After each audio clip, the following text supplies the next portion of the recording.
The United States has officially stepped into the Israel-Iran conflict, and a lot of people are now calling for World War III. Now, I don't know if that's going to happen or not. It could just be smoke and mirrors, but a wise man once said, never let a good crisis go to waste. So in this video, I'm going to catch you guys up on what's happening, how the US stepped in, and at the end of the video, I'm going to show you guys my plan for profiting during a potential World War III. And when I say my profit plan, I'm talking specifically about yield farming, earning high amounts of passive income, whether if we go into World War III or not. One of the laws of nature is the law of polarization, meaning that every action has an equal and opposite reaction. So even though things may seem all bad, there's always a silver lining. There's always an opportunity. And I'm shooting this video to cover the opportunities that we can take advantage of and profit together. Per usual, none of this is financial advice. Always do your own research. So Donald Trump has sent our military to bomb 3 areas in Iran that is supposed to be their nuclear facilities, and he claims that they are now stabilized and they don't have any more nuclear weapons. Breaking news now, the United States has gotten involved in the conflict between Israel and Iran. President Trump says the U.S. military struck 3 sites in Iran, directly joining Israel's effort to decapitate the country's nuclear program. A short time ago, the U.S. military carried out massive precision strikes on the 3 key nuclear facilities in the Iranian regime. Tonight, I can report to the world that the strikes were a spectacular military success. So on the 17th, Donald Trump tweeted, "We now have complete and total control over the skies over Iran. Iran had good sky trackers and other defensive equipment, and plenty of it, but it doesn't compare to American-made, conceived, and manufactured stuff." He definitely wrote that. Nobody does it better than the good old USA. He then tweeted, "We know exactly where the so-called supreme leader is hiding. He is an easy target, but is safe there. We are not going to take him out, kill, at least not yet. But we don't want missiles shot at civilians or American soldiers. Our patience is wearing thin. Thank you for your attention to this matter. Unconditional surrender."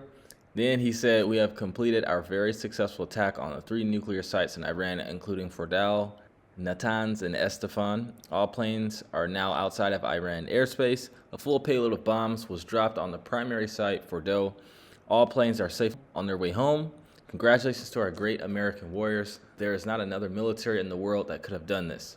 Now is the time for peace." In another tweet that was deleted, he said, "Any retaliation by Iran against the U.S. will be met with force far greater than was witnessed tonight. Thank you, Donald Trump, President of the United States." Now, Iran probably isn't just going to go away quiet. They had to know when they bombed Israel that the United States was probably going to step in, as they usually do for things like this. So a lot of people are claiming that they're in contacts with North Korea because they have nuclear weapons. So there's rumors that they're going to get war-ready nuclear weapons sent to them. And maybe Iran is planning on attacking the United States, which would probably for sure declare World War III. But do they really want to go to war with the United States? Another issue is the Strait of Hormuz. So Iran's parliament approves the closing of the Strait of Hormuz, and Polymarket is saying that it's a 51% chance that it happens this month. And then an updated from Polymarket put it at 55%, and you can just see how much is moving through the strait, right? 20% of global oil supply, 30% of all seaborne crude, and 1/3 of the world LNG sales is 21-mile choke point. A one-day closure, just one day, would be $1 billion+ in deferred oil revenue. 90% of the Saudi and 96% of Iraq exports would be stuck. And this chart shows the daily transit volume of petroleum and other liquids. So the Strait of Hormuz is the number 2 behind the Strait of Malacca, right? And another reason why the strait being closed for a long time probably is unlikely is because China gets 30% of the oil coming out of here. So they would have to essentially, deal with China being down their backs as well, because it's going to affect them larger than it would affect the U.S., larger than it would affect Iran. So they'll have to think about this. Now, going back to the topic of World War III, like I said, I already kind of explained to you guys why I don't think it will happen, but that's not the most important thing. Whether if it happens or not doesn't matter, actually, from the standpoint of markets. Well, it does to a certain extent, but what's most important is that what people think will happen. Because if they think it will happen, people will sell assets And then funds will also take a risk off approach and they'll sell assets. And a lot of these funds are being ran by algorithms, and algorithms are like, they're robots. They look at things that's happening within market sentiment, and if boxes are checked, they take a risk off approach. They don't care. They're not worried about gains as much as they're worried about maintaining the capital that they already have under management. So if this thing continues to escalate, which it might, as long as people think World War III will happen, if we look at the other war scares that we've had in the past years, such as Ukraine, you know, that war didn't pan out like we thought, but there was a huge sell-off, right? And then there was a recovery. Same thing here. So just like the market for the past few months have been affected mostly by tariffs, my strategy for profiting, which we're going to get into now, is kind of the same as that approach, right? If the drop in markets has nothing to do with the fundamental values and the technology within crypto, then you know it's going to bounce back eventually, right? So now let's talk about how I plan on profiting as this continues to unfold, no matter what happens.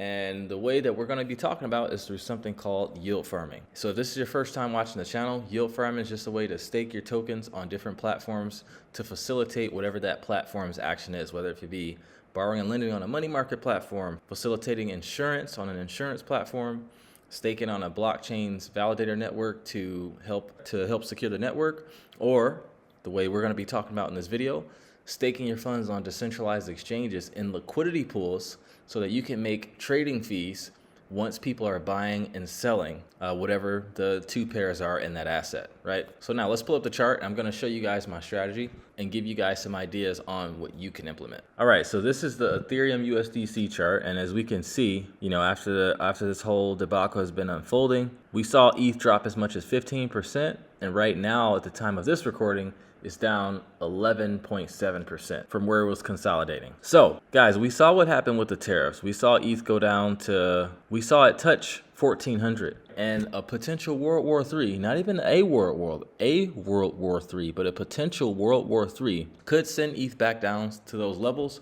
or lower, but it's not gonna stay there. How long will it be there? I have no idea, but you have two options. You can either hold your ETH from $2,000 all the way down to 1,400 if it goes back. And when it comes back up to this price that it's at currently, you'll be in break even. Or you can provide liquidity and make fees on the way down and on the way back up. You're probably thinking to yourself, well, what about impermanent loss? Well, if you guys have watched any of my videos on this channel, you know that I like to section my portfolio off into three different categories. I have my stablecoin positions, I have my asset positions where I'm actually holding assets, and I have my yield farming positions, such as these, where literally all I'm worried about is that this portion of my portfolio generating a yield. And with this debacle happening with Israel and Iran, I'm actually putting more into liquidity pools, less in assets, also more in cash. So I'm selling assets, putting it into cash, and putting more into my liquidity pool so I can generate more fees, because you make money no matter where the wind blows on yield farming. So if there's a major sell-off, then there's major fees. And if there's a major pump, there's major fees. And if there's consolidation, you put it in a tight range, there are also major fees. All I care about is staying in range. So now let's talk about how I'm gonna go about doing this. So as you can see, I have these two lines here. I have funds in this green range. So anytime price is in between these two green lines, I'll be generating a yield. And anytime price is in between these two yellow lines, I'll be generating a yield. And as you notice, you can be in range on both of them at the same time, and you can move them so that that's the case. Unless it gets too far. Like if price goes way down here, you don't want to move your yellow range way down here. It's more of like, I'm not going to say a hedge, but you're casting a wide net so that whichever net the fish jump into, you can catch them and you can eat. The eating is the yields, right? So if this thing continues to escalate, hey, I'm in this green range. If things continue to go down and down and down, I'll be generating a yield. But if everything that bounces back and there's nothing to worry about, then the price will continue to go up and I'll still catch yields in my yellow range or yellow net, right? And in this one, if it goes out of range, I'll just be in USDC, and then I can allocate it into another pool. Maybe this one, maybe another one of my pools, right? This is kind of like selling shovels during a gold rush, guys, but this is kind of like a gold rush where we don't know the gold's going to be. You're providing a service when you're providing liquidity, right? And if people are going to sell assets, well, hey, you're providing the service of giving them the liquidity to get out. And if people are going to buy, you're doing the same thing on the buying portion. Okay, now you might be wondering, well, how do I know which ETH USDC pool to get into? Well, that's why we have our Yield Hunter tool here. By the way, if you want to get access to this tool and you want to get access to a world-class community of farmers, advanced, beginner, who all have each other's best interests, we have all the tools and resources that you need. We have a 14-hour course. We have calls almost every day throughout the week in office hours where you can log online to get help with your pools or literally anything crypto related. If that sounds interesting to you, go ahead and click the link in the description. You have two options. You can either book a call with me to see if our program is a good fit for you, or you can join our free group just to kind of get a vibe of what the community is like. But I digress. So you have this Yield Hunter tool where you can see all of the yields in DeFi in real time, from chains to protocols to TVL to volume to TVL ratio, literally all the important metrics that you need to know. So you type in wrapped ETH, right? And it'll give you wrapped ETH yields with pretty much everything, but we're looking specifically for wrapped ETH and USDC.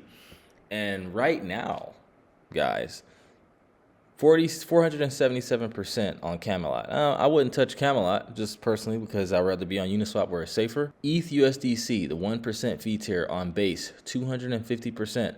Now this is 250% now, but guys, once the Japanese carry trade happened back in August 4th of 2024, there was a few hours where I was making around 4,000% APR.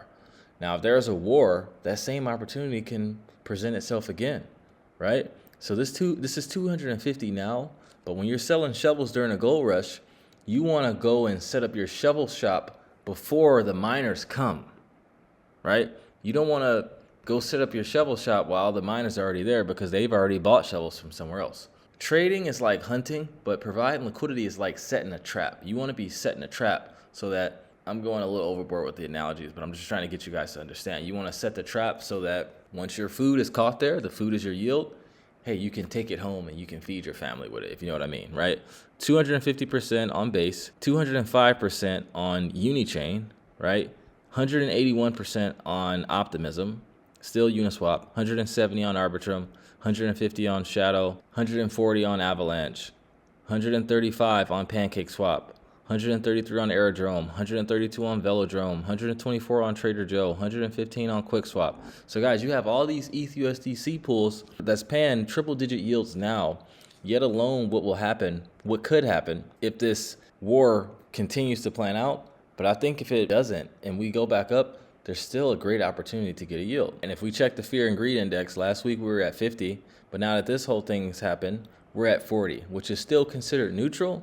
But guys, like I said, you want to be ahead of the curve. So you want to worry more about what you can lose versus what you can gain. I think God made us this way, and it's natural to worry more about fear of loss versus gaining, right? Refer to Warren Buffett's investing rules. Number 1 rule, don't lose money.